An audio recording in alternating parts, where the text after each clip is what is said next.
Kayfabe foi por décadas o fundamento invisível do wrestling profissional. O objetivo era manter a ilusão e nunca trair a linha entre a realidade e a encenação.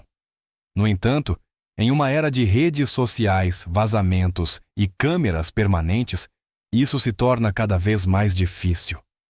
O que acontece então quando um lutador não apenas interpreta seu papel no ringue, mas também o vive consistentemente na vida real? E quem hoje está disposto a realmente pagar esse preço? É exatamente aqui que começa a nossa lista, com um nome que atualmente gera muito ódio e discussões. Top 1. Dominic Mysterio. Dominic Mysterio é um dos exemplos mais claros de como a adesão consistente ao Kayfabe pode funcionar no wrestling moderno. Depois de se voltar publicamente contra o próprio pai, essa rivalidade não se limitou mais apenas ao ringue.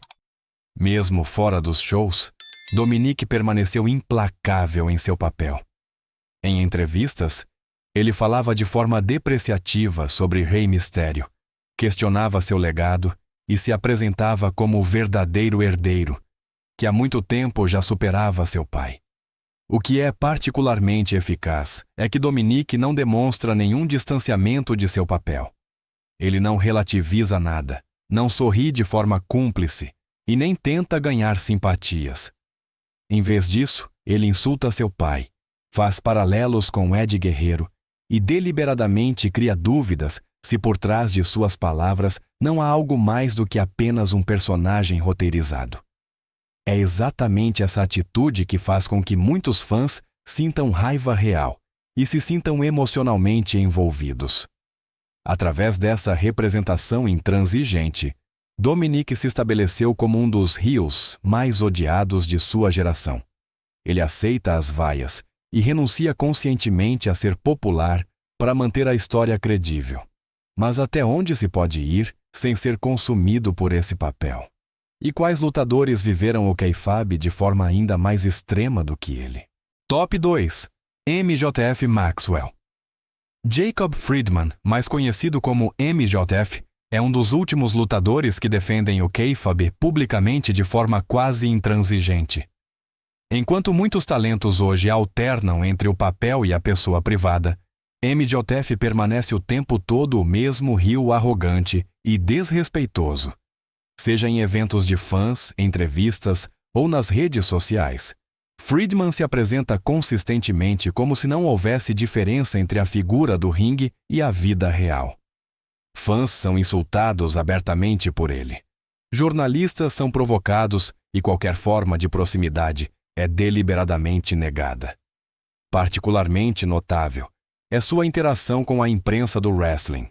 Em entrevistas, MJF não fala normalmente, nem mesmo onde outros lutadores já teriam saído do personagem há muito tempo. Ele humilha repórteres, arma armadilhas retóricas e aproveita cada oportunidade para demonstrar sua superioridade. Ele não recua nem mesmo diante de seu próprio empregador. As tensões expressas publicamente com Tony Khan pareceram tão reais que muitos espectadores não conseguiam mais distinguir onde a storyline terminava e a realidade começava. É exatamente essa incerteza que torna o Kayfabe tangível novamente. MJF combina métodos clássicos de heel com plataformas modernas e consegue, assim, manter a ilusão permanentemente. Mas em um mundo onde qualquer um pode ser filmado a qualquer momento, surge a pergunta: essa dedicação total é uma jogada de mestre ou um risco que em algum momento sairá do controle? Top 3. Stardust, Cody Rhodes. Quando Cody Rhodes assumiu o papel de Stardust, ele optou conscientemente por uma das rupturas mais radicais com sua identidade anterior. Essa figura não era uma leve variação de si mesmo, mas um personagem completamente exagerado, que quase não tinha mais nada em comum com a realidade. Justamente por isso, qualquer aparição fora do papel teria o potencial de destruir a ilusão instantaneamente. Para evitar exatamente isso, Cody permaneceu consistentemente como Stardust, mesmo longe das câmeras.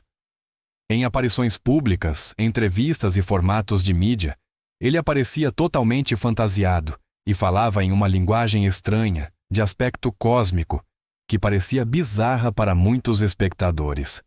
Em vez de quebrar a figura com ironia, ele a explicava com total seriedade. Ele falava de energias interestelares, de uma nova dimensão do sports entertainment e se apresentava como um ser que não pertencia mais ao mundo normal. Essa consistência garantiu que Stardust não parecesse uma figura cômica efêmera, mas sim uma obra de arte total e séria. Justamente porque o personagem era tão extremo, não havia meio termo para Cody. Ou ele vivia Stardust completamente, ou corria o risco de os fãs rejeitarem o papel imediatamente. Sua decisão de manter o kayfabe mesmo em situações absurdas tornou o personagem mais credível, mas também lhe custou a liberdade pessoal. Esse empenho total foi um sacrifício necessário para o papel, ou um erro que levou sua carreira a um beco sem saída. Top 4. Seth Rollins. Seth Rollins forneceu um exemplo moderno de como o kayfabe ainda pode funcionar na era digital quando implementado de forma consistente. Após uma ação no ringue em que aparentemente feriu gravemente o joelho, Rollins fez de tudo para confirmar essa impressão também fora dos shows. Em entrevistas, ele falava vagamente sobre dores, evitava declarações claras e transmitia a impressão de que uma pausa prolongada era inevitável. Mesmo nas redes sociais, ele permaneceu nessa representação e criou dúvidas de forma direcionada. O que tornou essa história particularmente eficaz foi a reação dos fãs e especialistas. Muitos especularam se a lesão era real ou apenas parte de uma storyline. Relatos de pessoas próximas à WWE sugeriam um angle planejado, mas a maneira como Rollins se comportava mantinha a incerteza viva. Foi exatamente essa zona cinzenta entre realidade e encenação que fez com que seu retorno posterior parecesse ainda mais forte e carregado emocionalmente. Rollins mostrou com isso que o kayfabe nem sempre precisa ser barulhento ou exagerado. Às vezes, basta omitir as informações certas e permanecer fiel a uma versão da história. Mas quanta confiança se perde com os fãs quando, no final, tudo se revela uma encenação? E onde está o limite entre o engano inteligente e a manipulação calculada? Top 5. Ted DiBiase. Ted DiBiase é considerado um dos exemplos mais impressionantes de até onde os lutadores iam na era clássica para vender o kayfabe de forma credível. No início dos anos 80, ele sofreu vários pile drivers em uma storyline, que foram retratados como tão devastadores que seu estado causou preocupação séria. Mas DiBiase não parou na representação no ringue. Ele realmente deu entrada em um hospital e interpretou lá, por dias, o lutador gravemente ferido que mal conseguia mover a cabeça. O objetivo era claro. Se o pessoal do hospital, os visitantes e finalmente o público acreditassem que ele estava realmente ferido com gravidade, essa informação se espalharia por conta própria. DiBiase falou com médicos, queixou-se de fortes dores e manteve a ilusão de forma tão convincente que ninguém duvidou seriamente da história. Para a época, essa era uma forma extrema de method acting, que ia muito além do que se esperava de um artista. Essa dedicação tornou o kayfabe quase inatacável, mas também teve seu preço. DiBiase colocou seu próprio corpo e sua saúde em risco apenas para fazer uma história parecer mais credível. No entanto, é exatamente essa disposição ao sacrifício que explica por que os fãs daquela época sentiam o wrestling como algo real. Esse empenho era necessário para preservar a magia, ou ele já estava indo um passo longe demais? Top 6. Junkyard Dog. O Junkyard Dog fez parte de uma das histórias de kayfabe mais extremas dos anos 80. Após um angle em que ele teria sido cegado, ele não apenas vendeu essa lesão no ringue, mas também consistentemente na vida real. Em público, ele aparecia com bandagens nos olhos, movia-se com cautela e interpretava sua visão limitada de forma tão convincente que muitos fãs acreditavam piamente que ele estava de fato cego. Para os espectadores, não havia motivo para duvidar da história, pois seu comportamento parecia inteiramente autêntico. O quão perigosa essa dedicação total poderia se tornar foi demonstrado por um incidente fora das câmeras. Durante um evento, Junkyard Dog estava sentado à beira do ringue quando um fã irritado tentou ajudá-lo e, no processo, sacou uma arma. Dog conseguia ver a situação através de seus tapa-olhos, mas não podia reagir sem destruir a ilusão. Por um breve momento, ele se viu diante da decisão de quebrar o kayfabe ou continuar com a história, embora houvesse perigo real. Somente a intervenção da polícia encerrou a situação. Este evento ilustra o preço que alguns lutadores pagavam para manter o kayfabe. O Junkyard Dog arriscou não apenas sua credibilidade, mas sua segurança. No entanto, são exatamente histórias assim que explicam por que o wrestling parecia tão real naquela época. Essa disposição ao sacrifício era admirável, ou já era irresponsável. Top 7. Christopher Daniels. Christopher Daniels forneceu, na era moderna, um exemplo impressionante de quão consistentemente o kayfabe ainda pode ser vivido hoje em dia. Após um impacto forte contra o poste do ringue em um show da AEW em 2021, seu olho apresentou uma lesão claramente visível. Embora esta tenha sido inicialmente real, ela sarou após pouco tempo. Daniels decidiu, no entanto, continuar com a história e manter permanentemente a imagem da lesão grave. Ao longo de meses, e em todas as aparições públicas, ele continuou a mostrar o olho visivelmente manchado. Mesmo em entrevistas fora da storyline propriamente dita, ele falava objetivamente sobre a suposta lesão e explicava que, embora não fosse perigosa, era persistente. Para os fãs e a mídia, isso parecia credível, já que Daniels nunca dramatizava, mas descrevia a situação de forma sóbria e realista. Somente anos depois ele admitiu que usava um sistema especial de lentes de contato para manter artificialmente a impressão da lesão. Essa dedicação de longo prazo mostra que o kayfabe nem sempre precisa ser barulhento ou espetacular para funcionar. Às vezes, basta levar adiante uma pequena ilusão visual de forma consistente para gerar dúvidas e discussões. Mas por quanto tempo se pode manter tal engano de forma credível antes que ele se torne um fardo? E quantos fãs se sentem, em retrospectiva, mais impressionados do que enganados? Top 8. Nikita Koloff. Nikita Koloff é considerado um dos exemplos mais extremos de até onde os lutadores iam nos anos 80 para manter o kayfabe credível. Embora na verdade fosse de Minnesota, ele era apresentado como um temível combatente soviético, em plena Guerra Fria. Para proteger essa ilusão, Koloff não se limitou ao ringue. Ele também falava nos bastidores e em público com sotaque russo, evitava conversas informais e mantinha deliberadamente distância dos fãs para não permitir que surgissem dúvidas sobre sua origem. Sua dedicação foi ainda mais longe. Koloff recebia revistas de propaganda soviética, mudou oficialmente seu nome e vivia seu papel até mesmo no ambiente privado.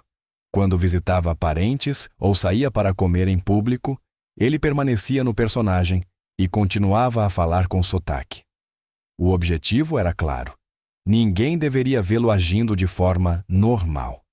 Essa consistência foi tão convincente que até pessoas de fora acreditavam que ele era de fato um cidadão russo.